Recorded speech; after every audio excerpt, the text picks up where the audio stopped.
back and to the left, back and to the left, back and to the left.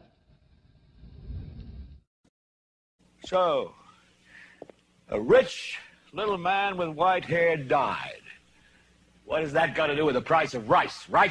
And why is that woe to us? Because you people and 62 million other Americans are listening to me right now. Because less than 3% of you people read books. Because less than 15% of you read newspapers. Because the only truth you know is what you get over this tube. Right now, there is an entire generation that never knew anything that didn't come out of this tube. This tube is the gospel, the ultimate revelation. This tube can make or break presidents, popes, prime ministers. This tube is the most awesome goddamn force in the whole godless world. And woe is us if it ever falls into the hands of the wrong people. And that's why woe is us that Edward George Ruddy died. Because this company is now in the hands of CCA, the Communication Corporation of America. There's a new chairman of the board, a man called Frank Hackett, sitting in Mr. Ruddy's office on the 20th floor. And when the 12th largest company in the world controls the most awesome goddamn propaganda force in the whole godless world, who knows what shit will be peddled for truth on this network? So you listen to me. Listen to me. Television is not the truth. Television is a goddamn amusement park. Television is a circus, a carnival, a traveling troupe of acrobats, storytellers, dancers, singers, jugglers, sideshow freaks, lion tamers, and football players. We're in the boredom-killing business. So if you want the truth, go to God. Go to yourselves, because that's the only place you're ever going to find any real truth. But man, you're never going to get any truth from us. We'll tell you anything you want to hear. We lie like hell. We'll tell you that Kojak always gets the killer and that nobody ever gets cancer in Archie Bunker's house. And no matter how much trouble the hero is in, don't worry, just look at your watch. At the end of the hour, he's going to win. We'll tell you any shit you want to hear. We deal in illusions, man. None of it is true. But you people sit there day after day, night after night, all ages, colors, creeds. We're all you know.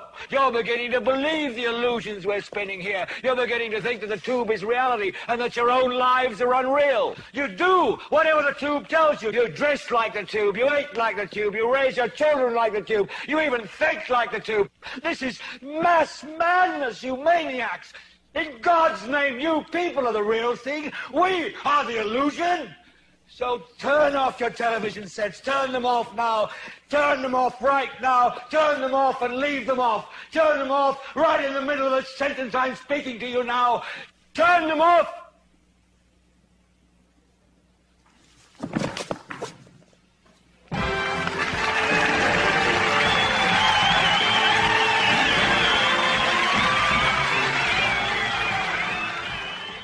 There are ignoramuses, that's excusable for many, but maybe not for some others, right? In other words, we all have our heavy doses of ignorance on various topics, and that can be remedied, at least in principle. So there's a lot of resistance to this view that we've been bamboozled by various kinds of fakery to believe that airliners went into the towers. I get frustrated, for example, my home page is antiwar.com, and that whole bunch they're against the war in Iraq, Afghanistan too. They certainly want to stop any invasion of Iran, but they won't go to the heart of the matter, which is it all rests on the 9/11 event. Yeah. So we've got a problem. We've got a public relations, education problem all around here. Here's what I tell those people. I say, look, I don't even have to talk to you. All I have to do is turn on the television set, and I know everything that's in your mind. The human mind is like a computer. No matter how efficient it may be, its reliability is only as great as the information fed into it.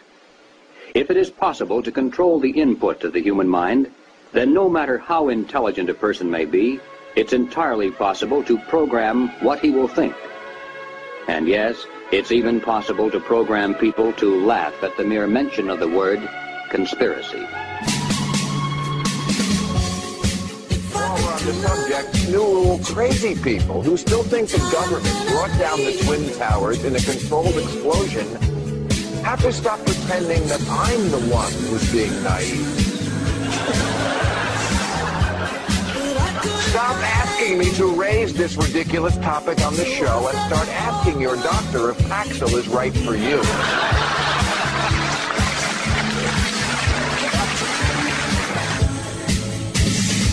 Tell me lies, tell me sweet little lies. Tell me lies, tell me lies. Oh no, no, you can't disguise. You can't disguise. Tell me lies, tell me sweet little lies. Welcome back to Hannity and Combs. And Alan Combs, the 9/11 conspiracy wingnuts are at it again. And if you hear the shouting, it's a group of demonstrators who come. 9/11 was an inside job. Oh, get a life. Get a life. 9/11 was an inside job.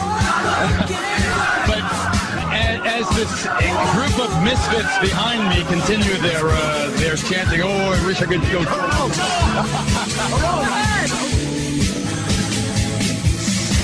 Tell me lies, tell me sweet little lies. Tell me lies, tell me lies. Oh no, no, you can't disguise. You can't disguise. Tell me lies, tell me sweet little lies. Hecklers interrupted, shouting that the September 11th terror attacks were a fraud. President Clinton confronted them. An inside job? How dare you?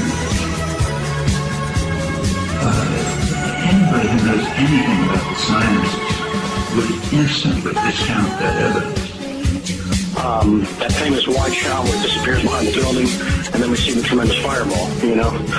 And there was just there was a feeling that it just didn't look, how do I say this?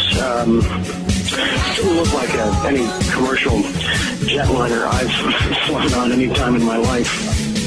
That was Carly Sheehan ranting like a lunatic about the September 11th attacks. Tell me lies, tell me sweet little lies. Oh no, no, you can't disguise.